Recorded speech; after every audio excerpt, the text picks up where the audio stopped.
afternoon or good morning, everyone. I'm Raval Davis from the community of Hartford District. I'm here today to tell you about Mr. Wiggan, aka Al. He's best known as Al in the district. He was a humble person, he was very humble. To be honest, I never took notice of the family until someone told me about them or something like that. I don't quite remember. It's hard to take notice of someone when they are peaceful and quiet in a community which is not peaceful and quiet. These people are humble. Mr. Al is a very humble man, and from I know him, I never heard of him in any quarrel or any war or anything like that. If you desire to have a conversation with him, no matter who you are, you will definitely have that conversation. Because I myself go to his home a lot of time and have various topics with him, including the recent outbreak COVID virus, and he was very knowledgeable about everything that I had to talk to him about, and he always give me a right response. He never gave me a fictional response of anything. This man is an inspiration to the community to look up to. Is someone to look up to. If you will live like this man, you will have a long-lasting life. He doesn't trouble people. People doesn't trouble him. He goes out, come in, and that's it.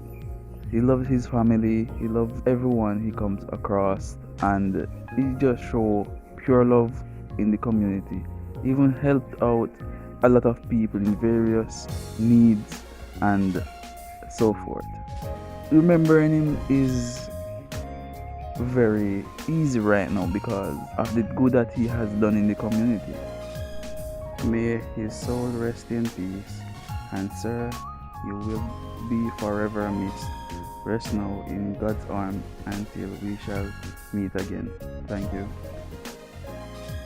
We join today with family and friends in celebrating the life of Albert Wiggan, now deceased.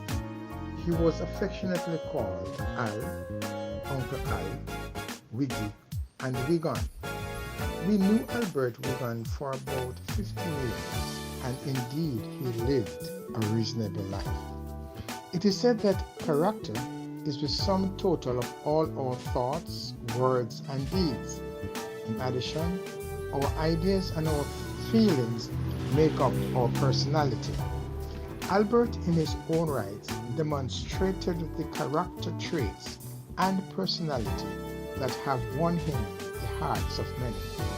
An advocate, an advisor, a leader extraordinaire, distinguished and respected are some of the words best described our old friend. You would have observed the humility Al displayed as he went about his daily engagements. He had a special love for his family and he loved children. Of course, he enjoyed watching children at play. When Albert gave a joke, you could do nothing else but laugh. Albert kept up with current affairs. Sometimes one wondered if he was a correspondent for TVJ, BBC, CNN, and indeed the Gleaner. He would have information he had garnered to share with individuals in the groups he would chat with from time to time. There was something noticeable about Al. Jamaica was always on his mind. To him, he thought he had the answer to the problems affecting our island state, in agriculture and productivity in general, in education, crime and violence, unemployment, you name them, if he were the Prime Minister. As we sat and talked, he would say, I am not worrying myself over anything. I will take it one day at a time. God knows best. The Greek philosopher Epictetus said in one of his quotes, there is only one way to happiness, and that is to cease worrying about things that are beyond the power of the will. Albert lived this quote. For certainly, he no longer being here is something well beyond our own power. Albert will be sadly missed, but because he had a recognition of the hope in an eternal bliss and settled his account, we hope to meet him again. Rest in peace, Albert. Good afternoon, everybody. Today I will be saying a poem about Granddad. Heaven has received one of the angels, the night sky another star. Your life has become a lasting memory. I know you will never be far. I know you are watching over me as my life goes on. I will treasure the memories I have of you. I can't believe you're gone. You were a loving, caring Granddad. You were there for me a lot. You will always hold a place in my heart, a loving, treasured spot. You were really one in a million, a cut above the rest. All who knew you would agree. You simply were the best. So, Granddad, I will say goodbye. I love and miss you with all my heart, but as long as I have my loving memories, I will never forget you. Rest well in our hearts. Good evening. I'm Janet Beckford, a friend of the deceased. On behalf of my past co-workers, we would like to render a tribute to the Wiggans family. Albert Wiggan, aka Wiggy, I met him in the early 90s. He was our taxi driver who transported a party of 5 from Curlew's Savlamar to Curlew's Culloden in White House every day. He was an amazing, fun-loving, no-nonsense, one of those rare gems that God placed on earth. He touches my life in many ways. No matter what I was going through on a particular day, his smile, moods, godliness, laughter, and positiveness create a sense of stability for me. I can remember a particular day at lunchtime. One of our staff members took away his lunch and he softly called out to me, "Becky, I'm tired of eating out my lunch that my wife Karen prepared for me." And at the same time, he giggles as he complained. He was on top of the news. He would not go a day without buying his newspaper, and he always have some current events to discuss local and internationally. Nothing much bothers him until the very end. He held fast to his faith as he battled cancer, not even in his down days. He encouraged me that he is okay and God will take care of everything. We love you, Wiggy, but God loves you best. Sleep on, my beloved, and take your rest. Thank you. On behalf of the Board of Management, staff, and students of the Unity Primary School, I would like to extend sympathy to the family of Mr. Al Wiggan. Sir Wiggan, as most of us refer to him, has etched a mark on the Unity Primary School family. His presence was always felt as he went about his daily tasks at the tuck shop with his wife Corinne and mother-in-law Miss Aldith Whyte. He was not a loud person, but his advice was always helpful. He was very observant and was quick to point out anything that could cause harm to students. He cared for the students as if they were his own children. Sir Wiggan had a love for tools and would offer his skills free of charge to fix broken furniture at the school or to adjust door hinges. When teachers had car troubles, Mr. Wiggan was the first to their rescue. He was adept at parking vehicles in tight spots and changing car tires. Mr. Wiggan was a humble man, a peaceful man. He could hold good conversations about God's word and was keen on current affairs. Unity has lost a gem. He will be sadly missed. May his soul rest in peace. A tribute to Albert Ralston Wiggan. Good morning, everyone. Thank you for taking time in joining us to show respect in honoring the life of our loved one, Albert. I am Roma, one of Albert's older sister. Regrettably, I am unable to be present physically with the family at the service. However, today, I would like to share with you a few memories of Albert, who was sometimes called Al or Ali, by his mom, dad, younger sister. Albert spent his childhood years with both parents, Cecil and Isidore Wiggan, and his younger sister Veronica, and with many other loving, supporting, protective oldest siblings. He was not short of attention and received an abundance of love as an only son and brother in that household. Albert had a normal boyhood without brawls and complaints or drama. He played and socialized much with his cousins and friends living nearby. His personality was reserved, practical, humble, non-aggressive, and a good behaving young man. But can you imagine one so reserved but had such a loud mouth and projected voice? Probably he should have been the family's lawyer.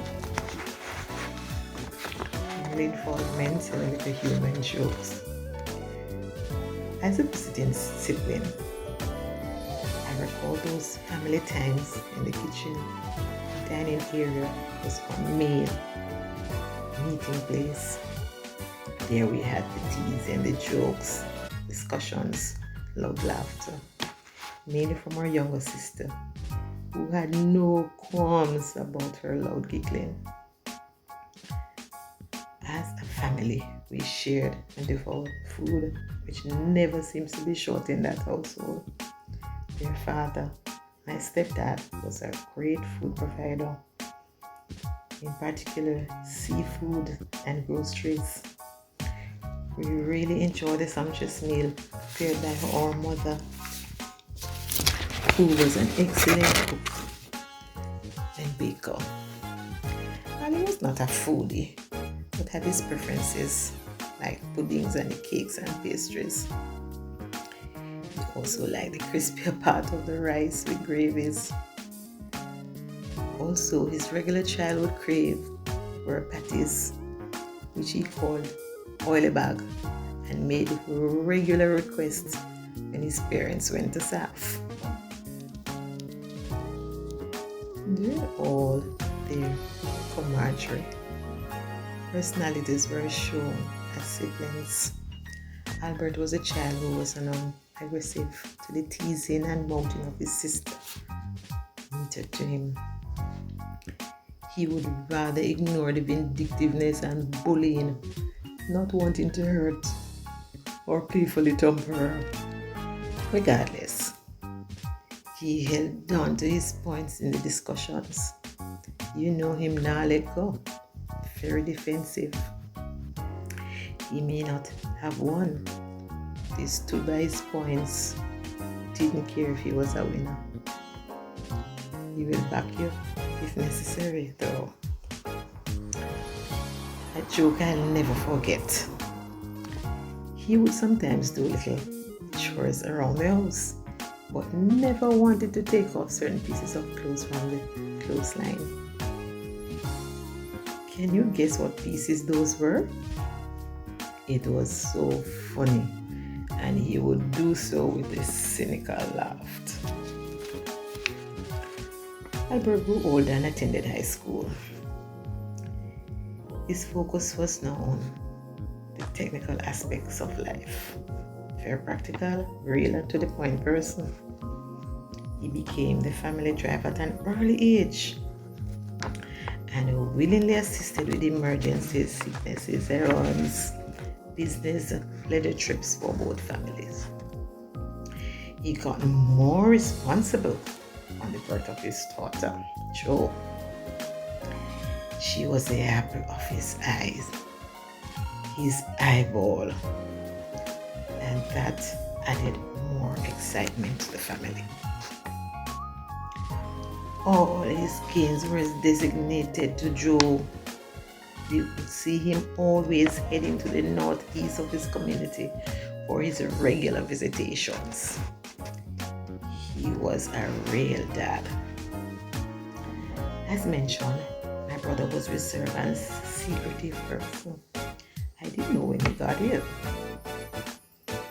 But we developed an even more connected relationship when I did find out. Al did not seem to love the use of the cell phone, so his wife Karen did most of the communicating, but he was always involved in the conversations. Karen was discreet with what she shared with me, as we both knew the reality of what was happening to him, which made me so terrified. Ali and I spoke the most when Karen was abroad. He was missing her, I could tell. She was his store of strength. Karen, you have always been a strong and faithful person. I will never forget my brother's call on that Saturday evening in August of this year. We chatted for a long time. He expressed his feelings, concerns, and other topics. So glad he did. He spoke about many things. His regrets of us living far away, his hospital experiences, and he gave high praises to his medical team. He spoke about the admirable support received from his household and his only child, not to mention the assistance from his brothers and sisters and family members, those who provided his daily meals, blankets sent for him, medical supports in and out of hospital. But he left out no one. His neighbors and friends who rendered help when he needed it most. He was venting the goodness of and was extremely thankful and grateful. But he mentioned that he was so scared of returning to the hospital due to the pandemic. Our last calls were Saturday and Sunday before his passing. Karen messaged me to contact my brother, not knowing how near it was. However, when speaking with him, I realized that vibrant voice was transformed in a serene, timely, cool manner. So I said, just relax, take it easy. He replied, I am relaxed. Then timely telling me what his mom and stepson did for him the night before, saying they did not leave me at all. Regrettably, missed talking to him on a Monday due to family emergencies, which brought me back home late at night. Didn't get him on Tuesday morning, I thought. later discovered he kept sleeping. The Lord was calling him home to a place of rest so peacefully. He was so ready. He was so calm. He already made it right. Thank God for one of his dear sisters who was able to comfort him at that moment. Thank you, sis. May the blessings of the Lord continue to manifest in abundance on all those who have made him comfortable at all times. His devoted wife Karen, his only daughter Julie, brothers, sisters, family members, mom-in-law, stepson Xavier, and friends. Joe, I can imagine you're missing that last moment. It was heart-rending. But be satisfied and comforted. You did your best from your distance. Xavier, you did great, son. He spoke well of you. But I cannot forget the bond we share. As my best friend abroad said, she can recall those caring moments and earlier days with us. But he always pretending to be older than us. Had him recently telling me, don't go through such trouble doing this or that. Make it the easiest way to reach. So let's give thanks, or say thanks very much, because you know yourself for being so reliable and to have made it easiest way for both of us, my brother and I. So glad I could show such funness even in the last days. Rest in peace, bro. Your gesture will be remembered. You fought well. Your spiritual conviction had made you sail through peacefully in the arms of the Lord. Keep strong, Karen. Keep strong, Jody. Let me repeat Joshua 1:9, which says, have not I commanded thee? Be strong and of good courage. Be not afraid, neither be thou dismayed. For the Lord thy God is with thee, whithersoever thou goest. Sleep well, bro. Sleep well. Greetings, everyone. I am Aldith Whyte, and I deem it a privilege to be able to give a tribute befitting Mr. Albert Wiggan, my 1 in a million son-in-law.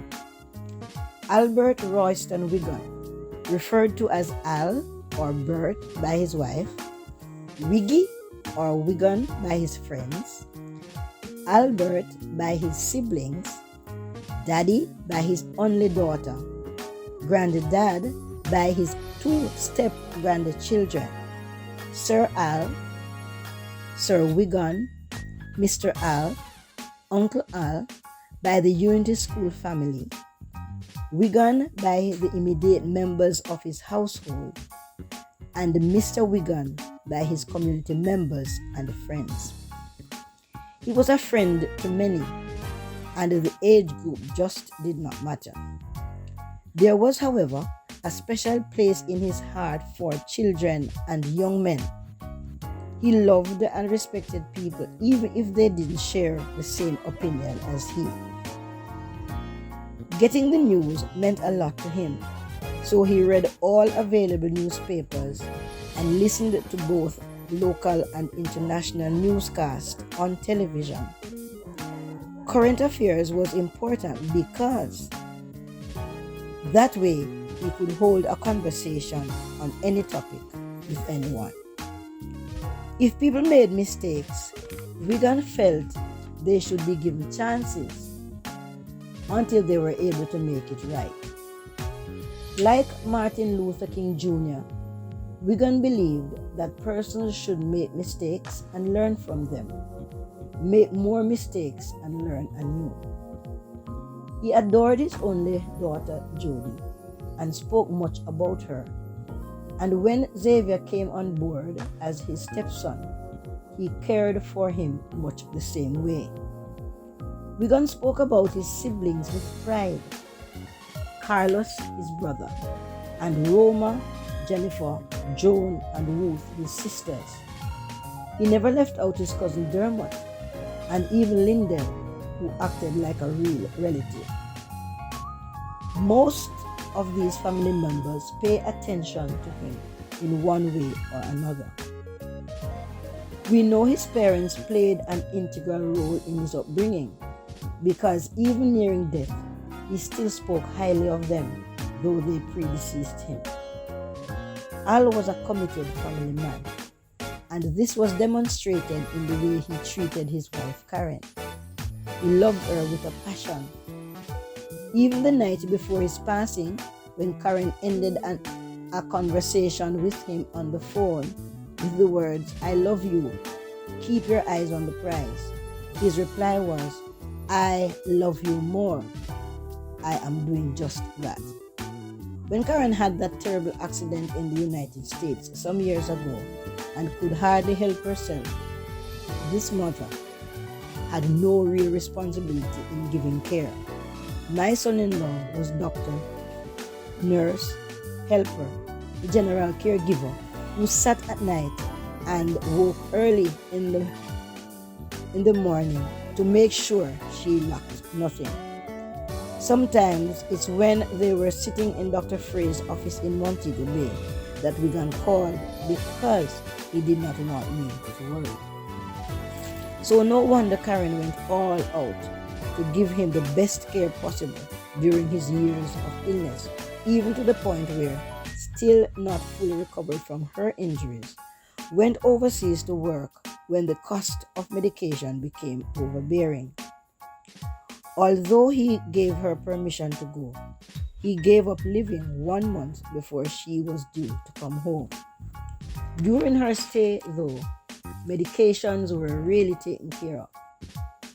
He actually told her thanks for going above and beyond the call of duty to care for him, and there was nothing more she could do. In the same breath, he asked her to thank everyone who was there for him, those who supported the fundraising dinners, the tag drive, or t-shirt projects, or even the GoFundMe.